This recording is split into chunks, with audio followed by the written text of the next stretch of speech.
Hello, welcome to what I'm playing, Harvest League Edition. These are going to be short videos about the builds I'm playing any given league. Hope you guys enjoy and let's jump right into it. This build is Fire Blade Vortex Chieftain, or as I like to call him, Beeftain. This build is made to clear maps really fast, and with the help of Harvest League crafting, even bosses are no match. It's also quite tanky, hence the beefiness. So what is this build about? This build is all about stacking ways to clear content fast with employing the explody chest and cranking up defenses to do the fast clearing safely. We use Blade Vortex as our means to deploy damage, as the duration manner of skill lets us recast it every so often, and we can spend the rest of the time running around and killing whole packs with ease. I love leveling my builds with my endgame setup as soon as possible, but I didn't do it on this character due to our starting points being Marauder. I switched to Blade Vortex more or less at the end of Act 2, as that is when I could grab Elemental Overload and have some great supports to boost Blade Vortex's damage. I choose the Chieftain Ascendancy, which made my character quite tanky. Also, I used 2 ones with plus level to all physical spell skill gems, which made the DPS of Blade Vortex adequate. Final skill tree should look something like this.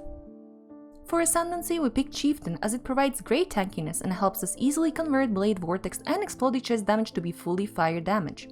We pick Nagamahu, Flame's Advance, Hinekora, Death's Fury, Tasalio, Cleansing Water, and Valko, Storm's Embrace.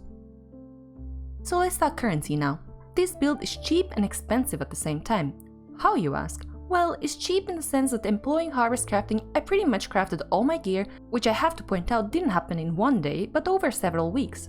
And it's expensive because some of the pieces require double influence, and we know Awaken Orbs are quite expensive this league, or a base that was a little bit pricey like my helm with Blade Vortex enchant. Overall, I feel like for the gear I managed to make, the total investment hasn't been too bad and the upgrades were incremental over time. I shall write out crafting recipes for all the gear I personally crafted in the description box. Keep in mind that some of it is still not finished at the time of making this video. An important thing is crafting ailment avoidances to reach the cap and sufficient chaos resistance to reach 85 for divine flesh. The uniques I'm using on this build are Thread of Hope with medium ring, Watcher's Eye, Intuitive Leap, Glorious Vanity granting divine flesh, and Wise Oak. This build has only one large cluster jewel with 2 jewel sockets and the following notables: Battle Hardened, Iron Breaker, and Furious Assault. So what can this build do? Everything to an extent. As I mentioned previously, due to the harvest crafting, this build can kill bosses, but it's not gonna be fast. Because of the tankiness, the boss killing is more of a slow and steady kind of deal.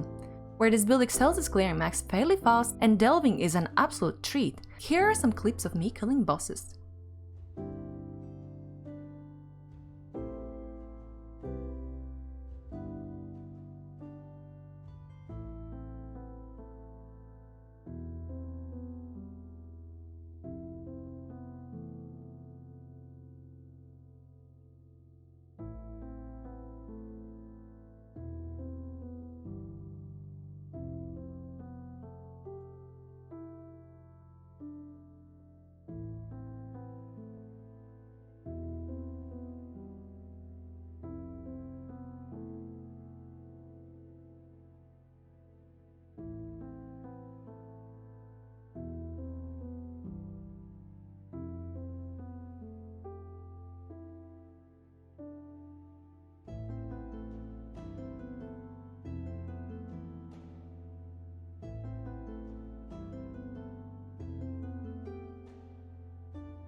You can find Path of Building link in the description box. Thanks for watching and be sure to check out my stream if you are new here. Bye, bye, bye.